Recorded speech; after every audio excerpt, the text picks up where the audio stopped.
What's up, guys, and welcome to the Strength of Body and Mind podcast. My name is Gordon. I'm going to be your host.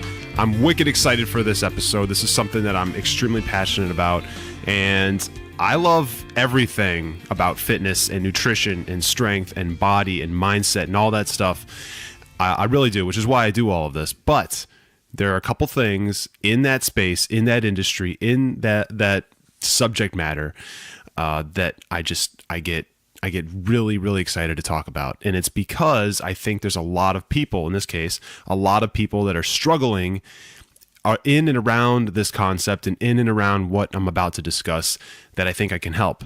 Because I've been there, I know plenty of people who have been there, and I know that there's a way out. I know there's a way to get yourself from maybe a place that's like not conducive to your success and not conducive to reaching your goals, out of that position into a place where you can actually do the things you want to do and become the person you want to become physically, mentally, strength-wise, speed-wise, flexibility-wise, and all those things. Okay. So, I don't know what the number of this episode is going to be, but the topic of conversation here is going to be developing a healthy relationship with food. Okay. People that are struggling to reach their fitness goal, struggling to lose weight, in a lot of cases, struggling to put on weight, struggling to make strength gains, build muscle. A lot of times that comes down to just a simple, it's not easy, okay, but it's a very simple concept of having a bad relationship with food. And that could be for a number of different reasons, all right, number of different things. And actually, a bad relationship with food can look very different depending on who you are and the situation that you're in. So anyway, before I get too deep, let me, make sure I stay on track here. So food, right? There's a difference between having a food addiction. Okay, a lot of people think a bad relationship with food or an unhealthy relationship with food, and they automatically think food addiction. Okay, that's not always the case. Okay, there is a massive difference between someone who has a food addiction and maybe someone who has the opposite, which is like someone who's almost scared to eat. Right? Now, there's a lot of like anorexic people, a lot of people that have bulimia issues and other food disorders that, you may not think about. I guess I'll say it's more common, at least outwardly, for people to have a bad relationship with food that results in them overeating. That's just like, I guess, the bad relationship that people talk about more. They're more outwardly spoken about it. It seems to be more common, but that's not actually necessarily the case. Okay? There's a substantial amount of people who struggle with the opposite of obesity and the opposite of this uncontrollable craving or uncontrollable series of cravings to eat things that they know they don't need, know they don't want deep down, purely based on taste and other fulfillment reasons. But, as far as the different types of unhealthy relationships with food, okay, I'm going to kind of itemize these here on how I see them. Now, this isn't like a hard and fast list, but this is kind of from all the data I've gathered, people I've talked to, people I've interacted with, and people that I know personally who have dealt with some of this stuff, and myself included to a lesser extent. These seem to be kind of like the 5 main reasons why people have a bad relationship with food. Okay, one of them, the first and foremost, this is the one that it's actually very near and dear to my heart, not because I experienced it, but because I think I understand it really, really well now, having talked to and interacted with a lot of people. And that's a bad relationship with food that leads to undereating. Okay, that's people who are self-conscious and have self-image issues to the point where they starve themselves.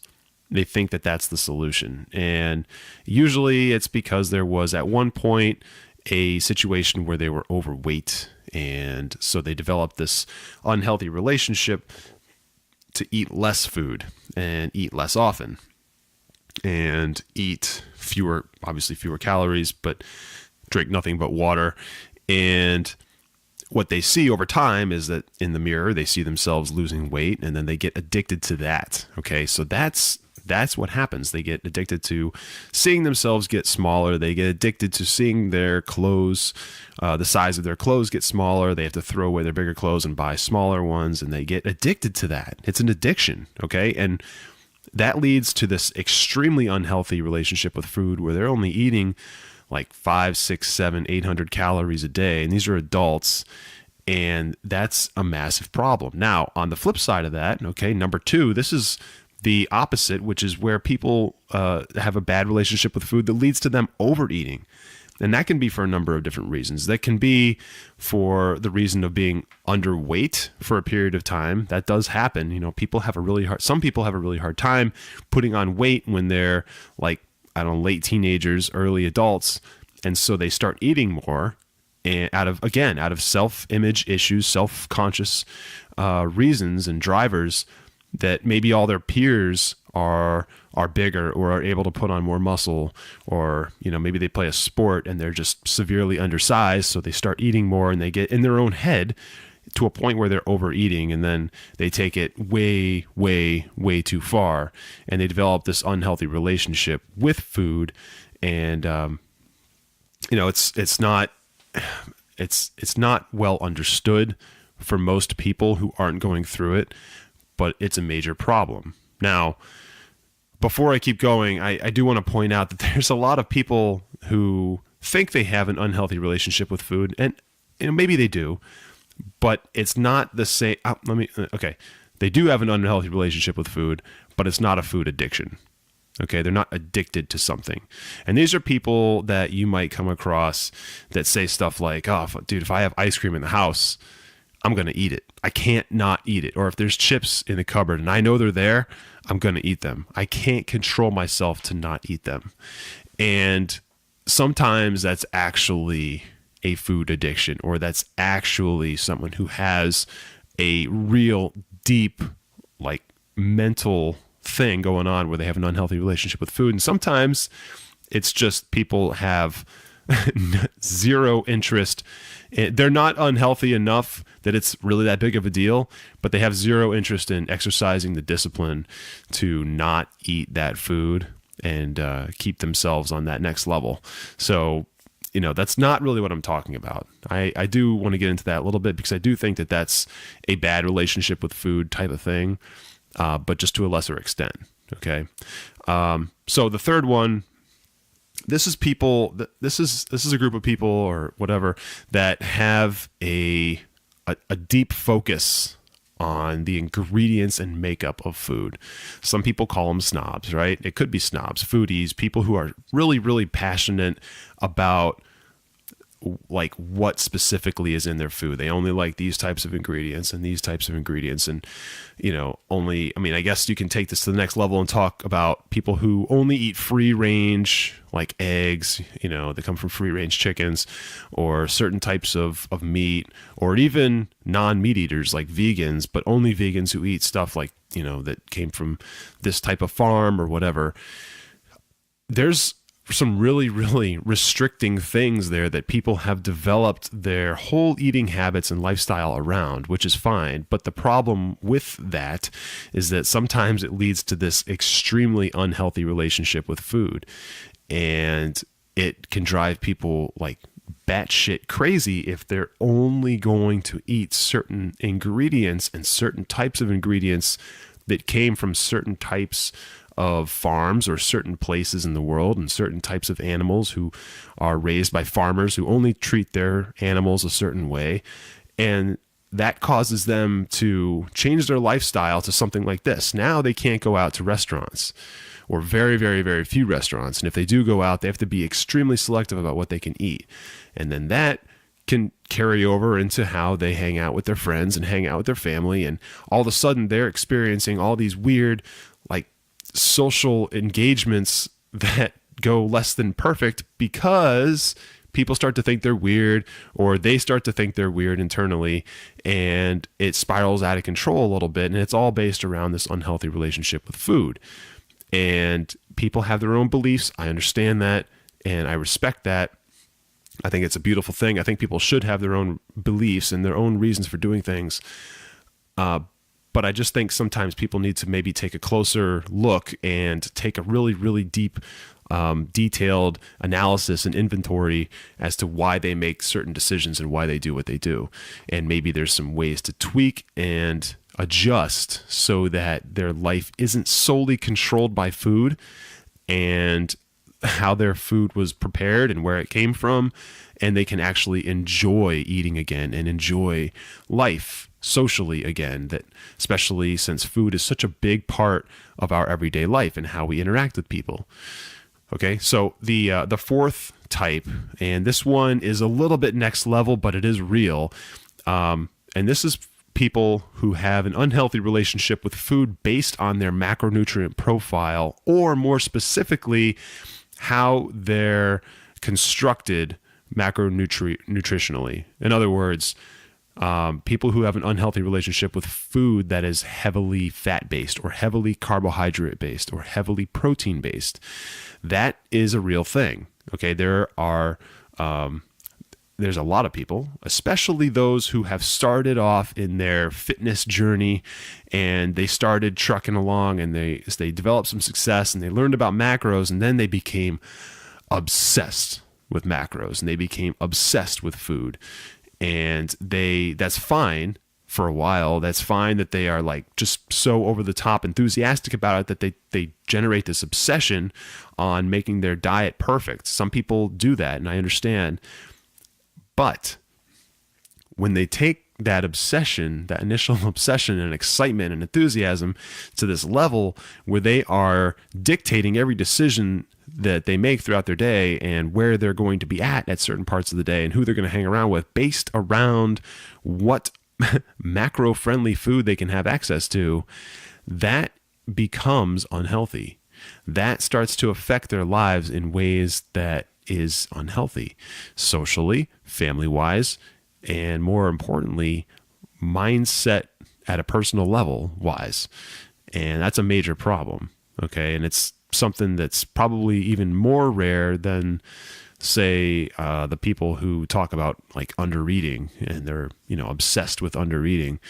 But it's real. And again, you start to see that most of the time in the fitness culture. And it's very real. So like a lot of people in the bodybuilding and fitness competition and bikini competition type of industries and spaces and populations, that's where this sort of thing becomes a little bit more prevalent. Okay. And, but it's a real thing. Now, the fifth one is also very near and dear to my heart, because I do have someone in my family that has to go through this every single day. And the battle for this thing to not become a food obsession or an unhealthy relationship with food it's been a real battle. It's been real. So, and that is allergy based. Okay. Obviously there's people with extreme allergies like nut allergies, where if they come in contact, they could potentially die, right? It's fatal. That's a big deal. And that I understand and that I respect. And everybody seems to know at least one person with a nut allergy. And that's for obvious reasons. They have a little bit of an obsession about where they're eating and who is in proximity to them when they eat and all that stuff and where their food's been. I get that 100%. But taking it to the next level, stuff that's not fatal, like celiac, gluten allergies, things like that, that's a real thing. And people can absolutely obsess over it. And some people who don't understand it and don't respect it and appreciate it enough aren't going to give those people necessarily the respect that they deserve on that matter. So when it comes to gluten, when it comes to a wheat allergy, right, or a celiac disorder, right, which is celiac disease, these are things that affect the gut in ways that result in all the indigestion things that you are probably imagining. And, like this could be the result of eating wheat. So any kind of bread or any kind of like cookie or any kind of cereal, just about, or any kind of, most chips, tortillas, anything with wheat, beer, right? You just go down the list. This is something that is widely misunderstood to the point where I actually feel like not enough respect is paid to it. And it's because it's not understood enough. People hear gluten-free and they hear snob, they hear asshole, they hear hipster, they hear stuff like that. But in reality, gluten-free could very well be the result of a decision made by someone who has celiac disorder. And if they ingest gluten, then they could have a reaction that could send them to the hospital. I mean, it could be pretty bad. It could be, these are gut reactions. These are things like, well, it's everything you'd imagine, right? So you basically take the worst possible case of stomach-related issues you can imagine and magnify it, amplify it, and crank that up to like level 11. That's what happens to people with celiac disorder when they ingest a mouthful of something that has a ton of wheat in it, wheat flour.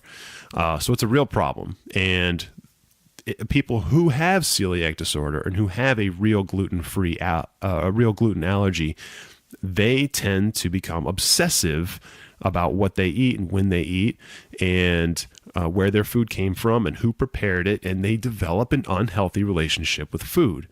And there's really nothing to say more about how they generated that, because it's real. Anyone who has an allergy is going to be a little bit obsessive about what they eat and when they eat and where they eat it. And that's okay. But the problem is it creates this unhealthy relationship.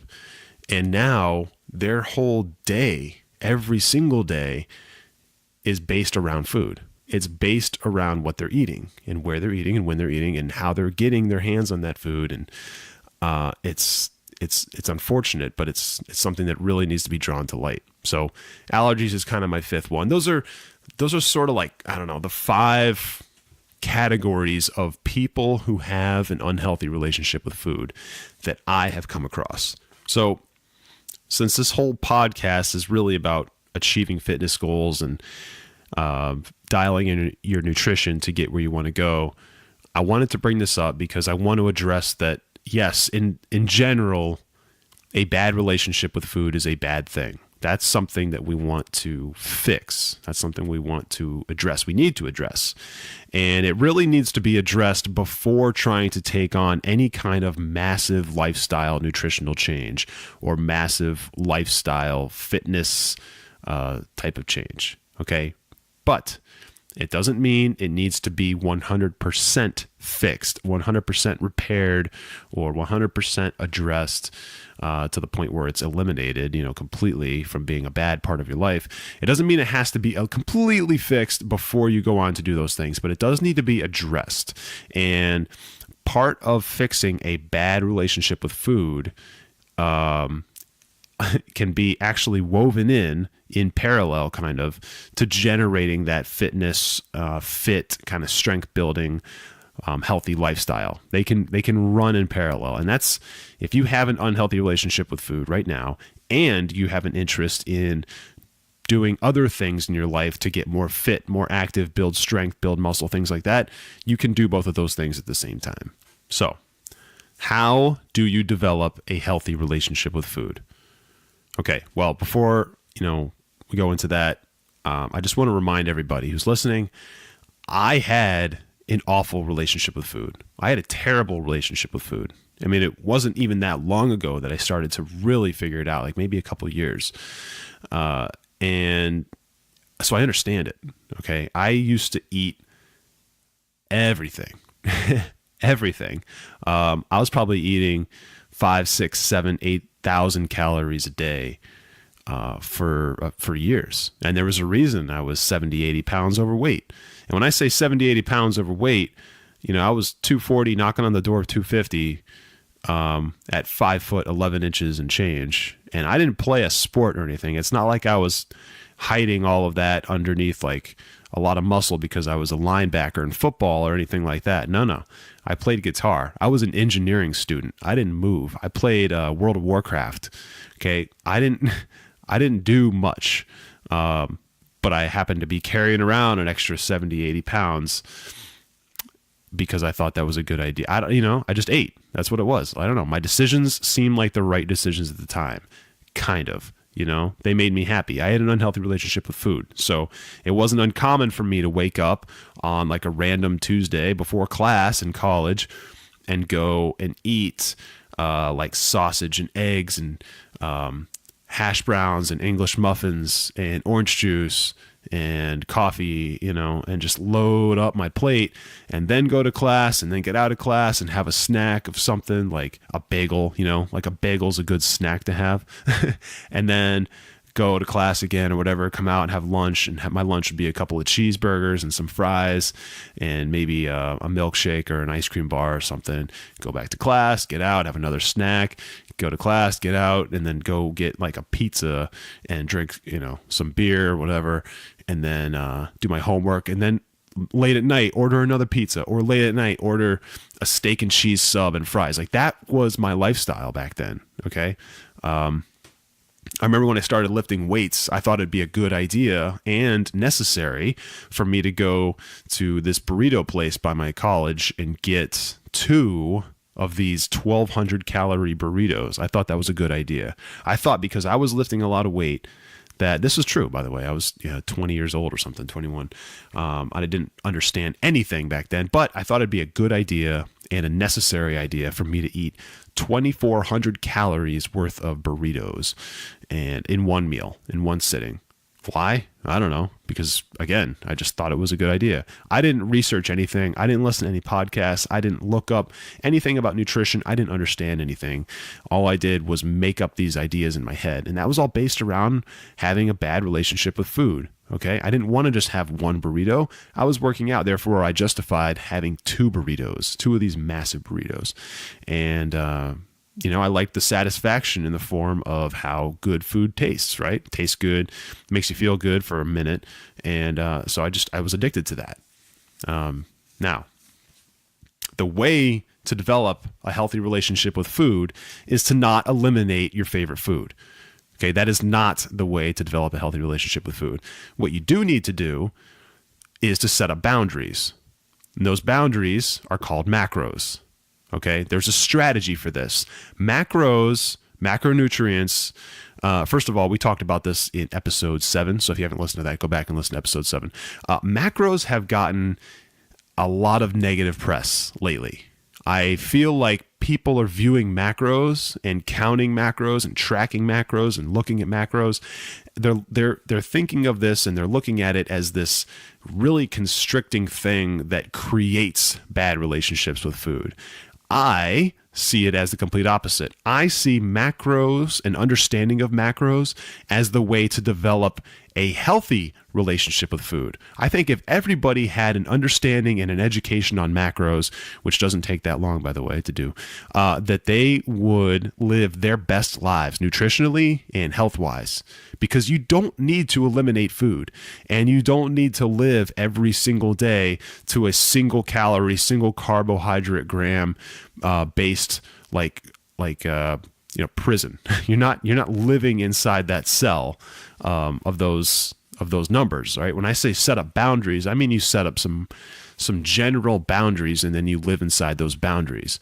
But that doesn't mean you need to give up your favorite foods. All right. I did not give up any of my favorite foods. I still eat all the same stuff I ate in college. I just do it in moderation. Okay. Portion control. I don't go way above and beyond. And if I do feel extra hungry, I have ways of dealing with that where I eat like excessive amounts of things that are extremely healthy for you, or, not calorically dense. And, I drink more water. Anyway, there's ways to do it. And I am a prime example of someone who loves food, and I eat food a lot, and I love good tasting food. I love all the worst food that's out there for you. I'm not a foodie. Okay. I'm not a snob.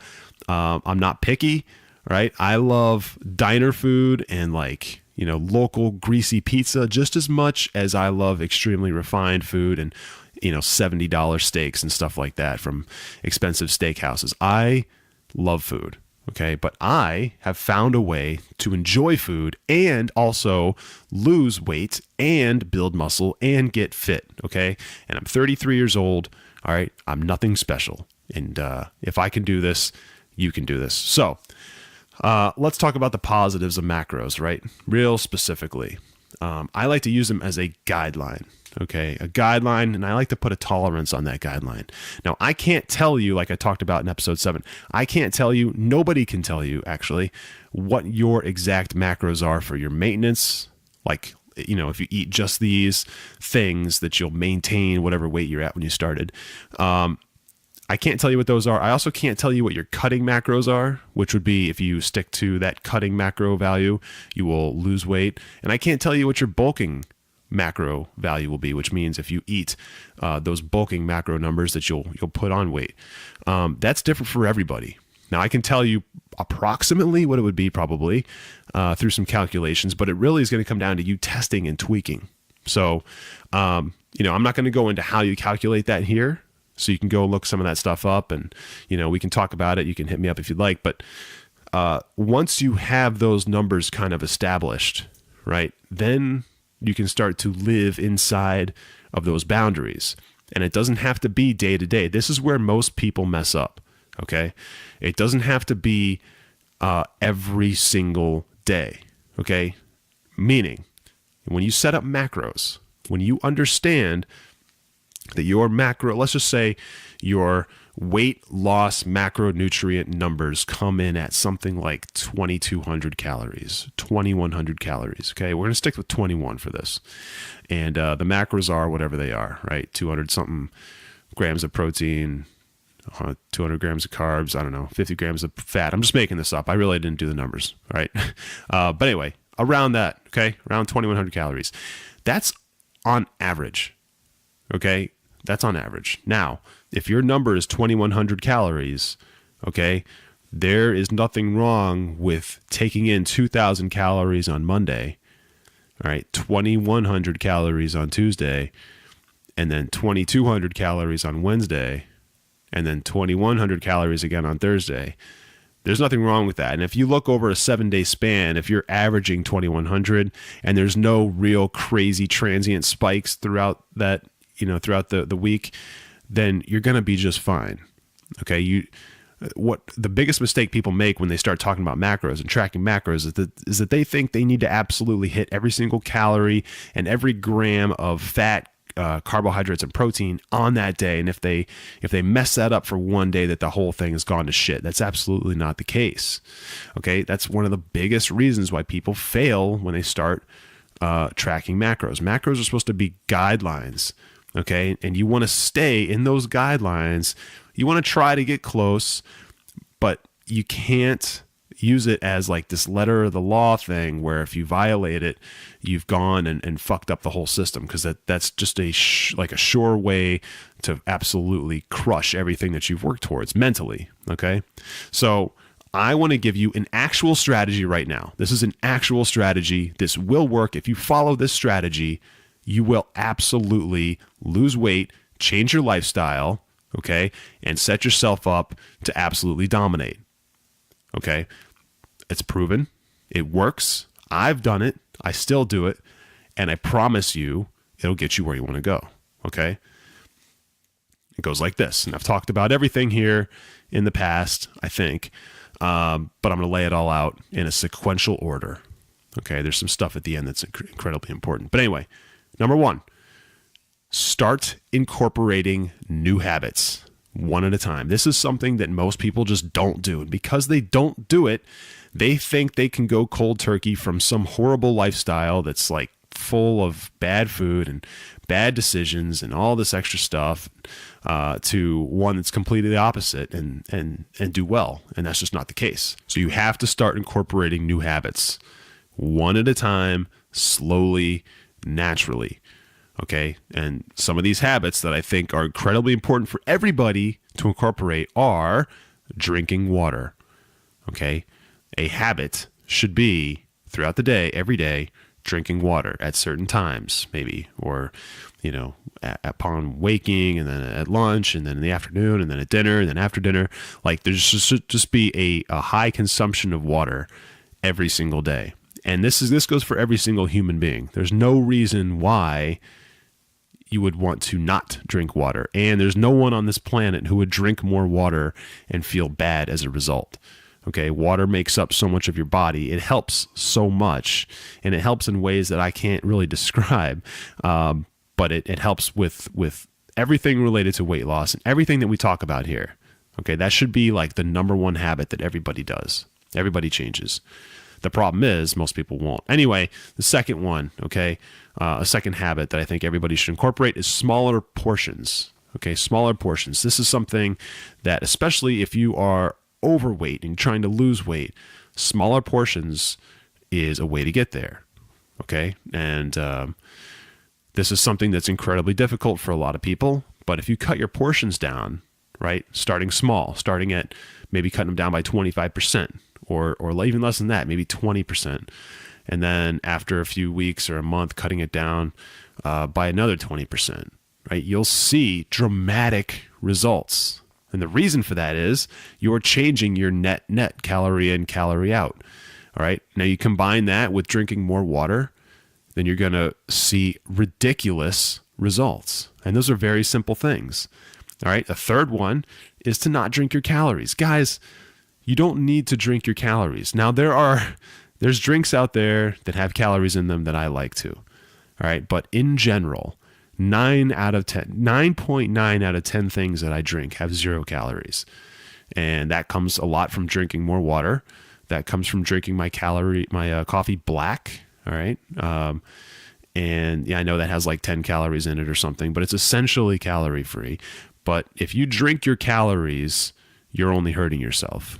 So if you can find a way to not drink your calories, no more soda, no more heavy cream in your coffee, stuff like that, you'll again see massive, massive changes. Massive. I can't even tell you how significant the changes will be in what you'll see on the weight side and mindset side if you stop drinking your calories. And the fourth one, guys, the fourth habit that I implore everybody to incorporate into their daily habits, their daily routine, is to take in little or no sugar, especially refined sugar. Okay, you already take in carbohydrates, and those carbohydrates are going to break down into sugars in your body, and your body's going to use them for energy. But if you just take on like just big balls of sugar, like in the form of candy and ice cream and stuff like that, cookies, you're doing yourself 0 favors. You're getting the taste, which is fine. You're going to, get a momentary thing where you feel good because you ate something that tastes good, right? That happens.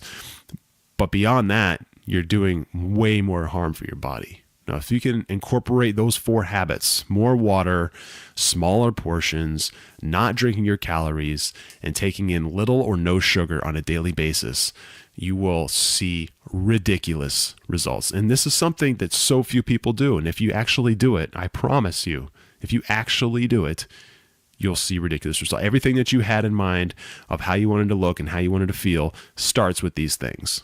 Okay. And no matter how hard you train in the gym, you'll never be able to out-train not doing these things. Okay. So that's number 1, is doing those 4 things. Number 2, setting up your macros. Put a small percent error on them, maybe like a 5% margin or something. Test and tweak it over time and stick within those on average. Okay. That's number 2. Number 3, repeat steps 1 and 2, guys. That's it. Repeat steps 1 and 2. Set up those habits and set up your macro boundaries and stay within them. And then that's it. You follow those over and over and over and over again. The only other thing you need to do besides repeat those is number 4. And this might be the most important. And that's, you got to be patient. You got to be patient, and you can't let what anyone else thinks, says, or yells or writes or talks about you bother you. You just can't. All right. Other people's opinions of how you look, or the lifestyle changes that you're making, or, you're boring now because you won't go out to the bar and you won't drink a shitload of beer, or you're boring now because you won't go to this, pizza joint and choke down a bunch of pizzas with your friends anymore.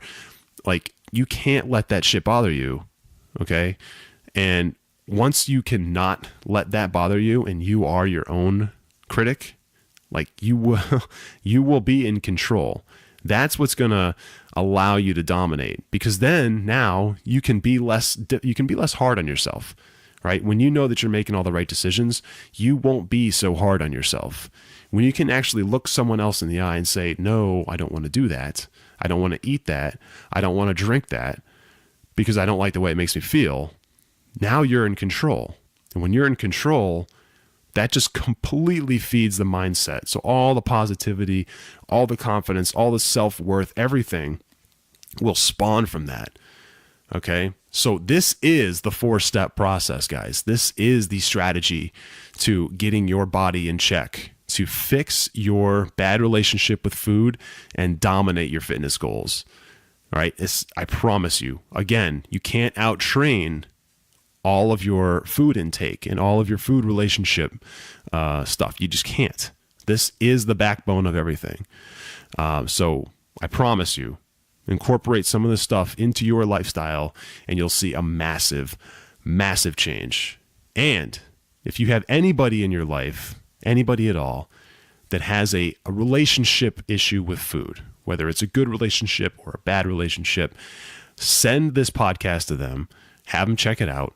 And it's basically bringing a friend, right? Telling a friend. I'm asking you to tell a friend. And if you got any value out of this whatsoever, please leave me a review in iTunes and a rating. That means the world to me, honestly. And I think that I can help so many people that have issues like what I had in college and what I'm still kind of always battling with. I think I can help those people. So with your help, I can spread the word and reach more people in order to help them. So with that, guys, I'm going to wrap this up. Thank you so much again, and I'll catch you in the next episode. Peace.